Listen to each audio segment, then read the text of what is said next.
Indeed, WTMJ now, Sandy Maxx, Steve Scaffidi on WTMJ. Just got a text from a friend in Minneapolis watching on the stream, says it looks and sounds fantastic. Thank you. WTMJ.com. You can watch the show and you can listen to the show streaming. So we're getting some nice texts from people welcoming you to the 9 to noon slots. Very kind. On the Old National Bank talk and text line, 855-616-1620. Old National Bank, get old. We encourage you anytime to be part of the show. Thank you to 414 for a nice welcome. 262 says, go Sandy, don't pester her with trivial stuff. So that was for me. I don't think that you will.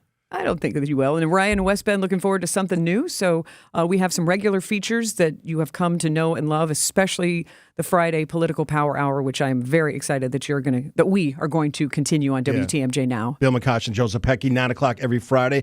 And I'm going to we'll continue some of the other things. We're still kind of tweaking how that's going to be, because that's what Steve said was great when it was just me, but there's two of us now. So I want to capture some of what you say and question and challenge our audience to figure out, what did she say on that particular topic? So we'll tweak that. In the next few weeks, we'll kind of sort all that out. I'm going to take a slight break from the Steve Ruled the World because I want to figure out how I can involve you in that a little bit. I don't know. I think if you want to be the ruler of the world and you've got your own distinct things that should happen, I've heard those. I think you can rule the world by yourself. Let me ask you this question. If I ruled the world, would this be a good world?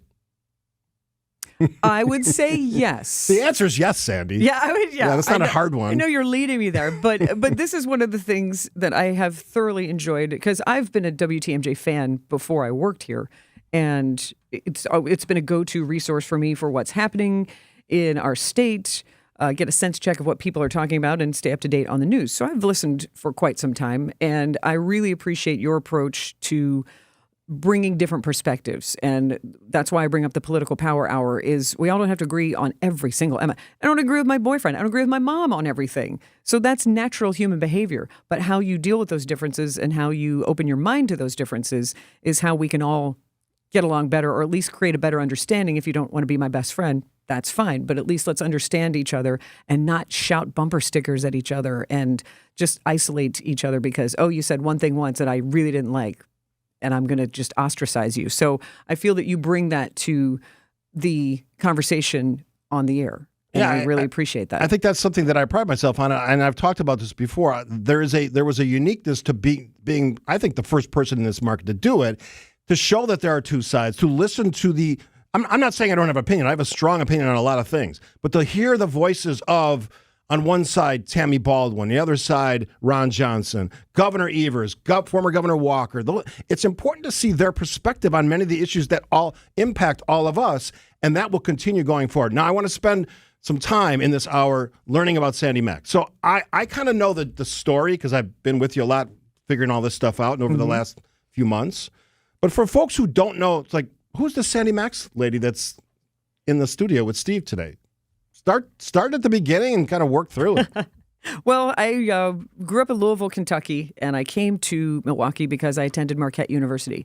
I wanted to go to a great broadcasting school and eventually live in Chicago. That was my goal. Why Chicago? There's a radio station in Chicago that is just world-renowned for their musicality. They're called WXRT. Right. And Chicago's finest rock. And my parents, we used to drive up to Chicago the first weekend of December as a kid to come see the Christmas windows when Marshall Fields used to decorate. Right. We used to walk up and down Michigan Avenue and State Street. And there's just something about the city of Chicago that I felt comfortable and really enjoyed. And that was a good family memory for me and a good tradition. And we would hear that radio station. My father was in radio in his early career. He was in TV and radio news.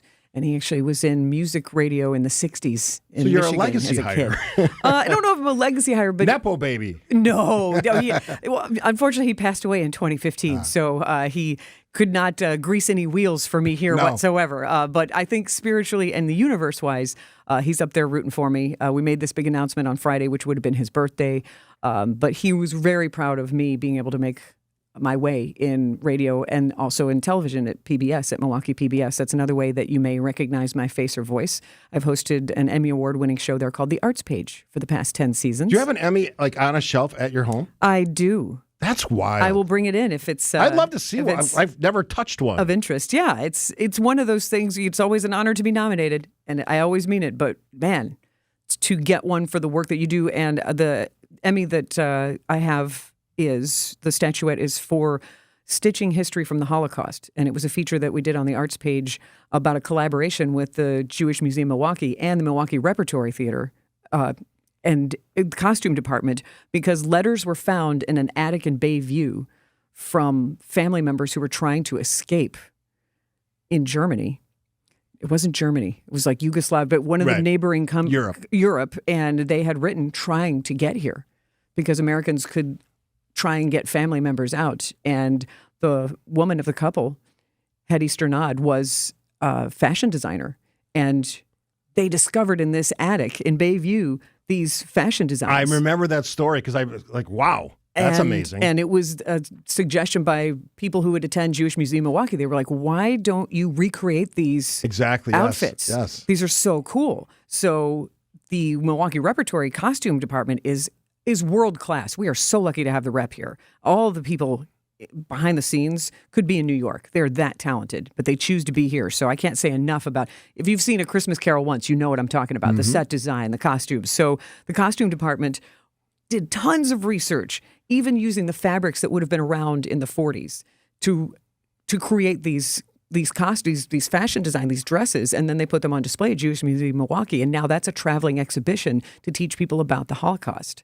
And it all originated here by people collaborating. But so it's a very profound story about the loss of talent during the Holocaust, and not just talent, but humans, people, but done in just such a creative, connective way that you would think like, do I really care about fashion? And when you find out the level of dedication and this story that continues. That's what I love about your experiences in media and even outside of media. You bring like a richness and a passion for these stories.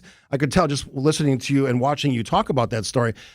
Incredible history brought to life in our era with a story that you told. Well, and it's funny, and just because you asked about the bling, which, people are like, oh, well, sure, she wants to show off her statuette. She'll bring it in and show it on the live stream. It's like, but it does stand for something. It is a project that it means a ton to me. And I believe in public television, as I know a lot of people do. And I like to bring that, not the, you say public television, but not the stuffiness that you might think of or the old-fashionedness. This girl loves some Lawrence Welk. I'm not talking about that, but just bringing that.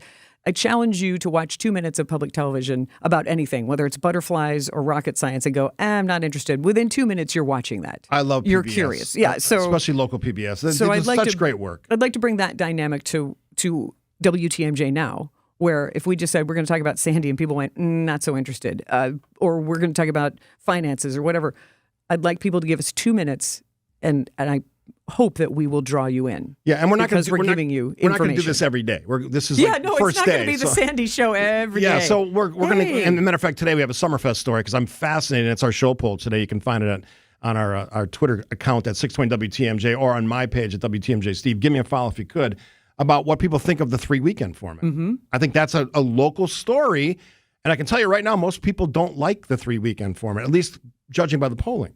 And I'll be interested to discuss this because I think if people are new to Milwaukee or it's a new festival experience for them, maybe the weekends are fine and dandy and it doesn't make a difference. But for those of us who still have Summerfest pins and have gone for years and years and years and fondly remember 11 straight days, is it just the change that's different? All Which, hello, we're experiencing change here at WTMJ now. So absolutely. Change cannot always be welcome, but give it a chance. And we'll talk about that because you worked at Summerfest and I was a fan at Summerfest. My show was not broadcasting live. Yours was Wisconsin Afternoon News at the time. So we'll dip into that in the 10 o'clock hour. You can always join the conversation. Sandy said it earlier, 855-616-1620, the old National Bank Talk and Text line.